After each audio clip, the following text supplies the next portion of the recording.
Hello friends, welcome to Pavithra life style. நம்ம இன்னைக்கு இந்த வீடியோவில் மட்டன் குழம்பு எப்படி செய்கிறதுன்னு தான் பார்க்க போகிறோம்.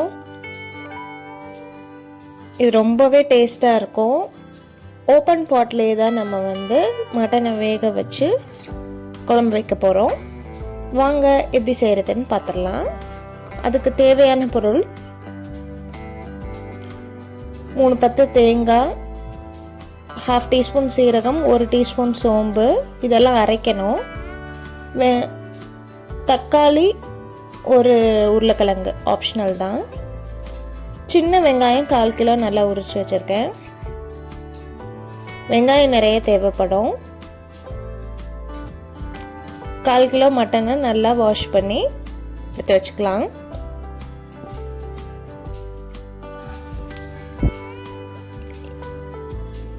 இதில் நல்லா ஒரு 3 கிளாஸ் அளவுக்கு தண்ணி ஆட் பண்ணிக்கலாம். அது கூடவே உருளைக்கிழங்கையும் போட்டு வேக வச்சுக்கலாம்.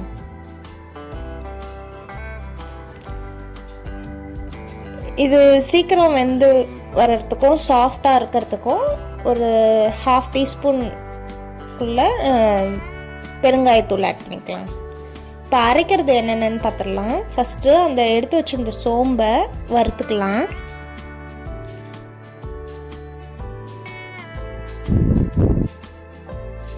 வெடிக்க ஸ்டார்ட் பண்ணும்போது மிக்ஸி ஜாருக்கு மாற்றிக்கலாம்.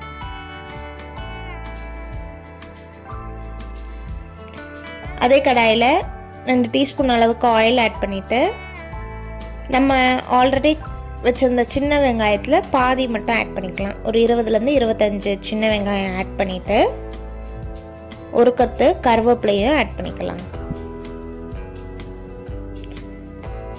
வெங்காயம் நல்லா டிரான்ஸ்பரண்ட்டாக ஆகி கலர் மாறி வரும்போது ஆஃப் பண்ணி தனியாக எடுத்து வச்சுக்கலாம். இதெல்லாம் நம்ம அரைக்கணும். தேங்காய், வெங்காயம், கருவேப்பிலை இது வதக்குனது, சோம்பு, சீரகம் இது எல்லாத்தையும் அரைச்சி தனியாக எடுத்து வச்சுக்கலாம். இப்போ தான் நம்ம சேனலை ஃபஸ்ட் டைம் பார்க்குறீங்கன்னா மறக்காமல் சப்ஸ்கிரைப் பண்ணிக்கோங்க. அப்படியே பெல் ஐக்கனை ஆலில் வச்சுக்கோங்க. அப்போ தான் நம்ம போடுற ஒவ்வொரு வீடியோவும் நோட்டிஃபிகேஷனாக வரும்.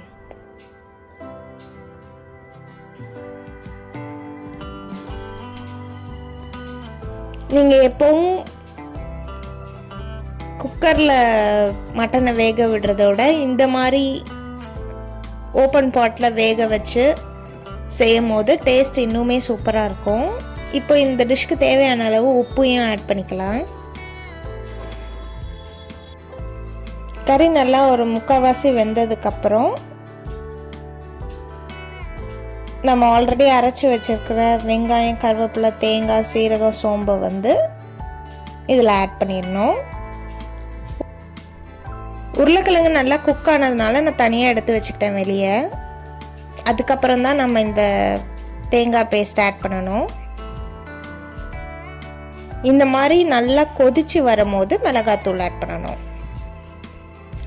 குழம்பு மிளகாய்த்தூள் 4 டீஸ்பூன் ஆட் பண்ணிக்கிறேன்.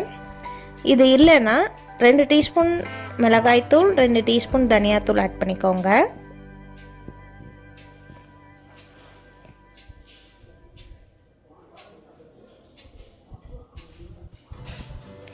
இப்போ இந்த மிளகாய்த்தூளோட பச்சை வாடெல்லாம் போகிற அளவுக்கு நல்லா பாயில் ஆகட்டும்.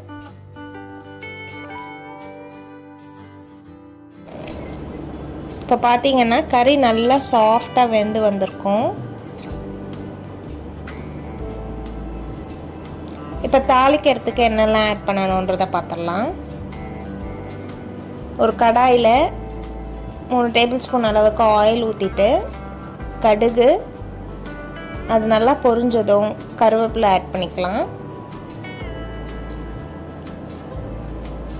அது கூடவே நம்ம மீதி வச்சிருக்கிற சின்ன வெங்காயம், அது கூட ஒரு சின்ன சைஸ் வெங்காயமும் ஆட் பண்ணியிருக்கேன்.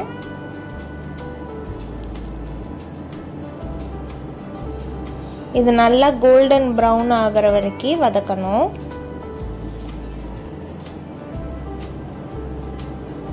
வெங்காயம் நல்லா கோல்டன் ப்ரௌன் ஆனதும் தக்காளி ஆட் பண்ணிக்கலாம். ஒரே ஒரு தக்காளி ஆட் பண்ணால் போதும்.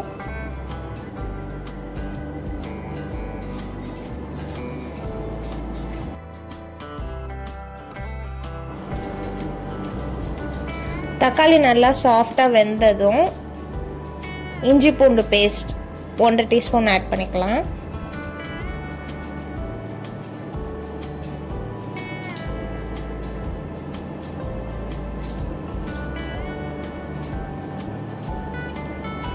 அதையும் நல்லா வதக்குனதும் ஆல்ரெடி குழம்பு கொதிச்சுட்டு இருக்குது இல்லையா, அதில் இதை ஆட் பண்ணிடணும்.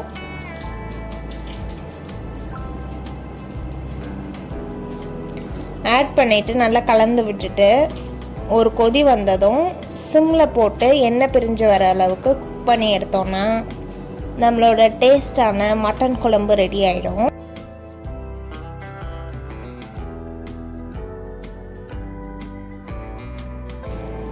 லாஸ்ட்டாக நம்ம வேக வச்சுருந்த உருளைக்கிழங்கையை கட் பண்ணி ஆட் பண்ணிக்கலாம். உருளைக்கிழங்கு வந்து ஆப்ஷனல் தான், நீங்கள் வேணும்னா ஆட் பண்ணிக்கோங்க.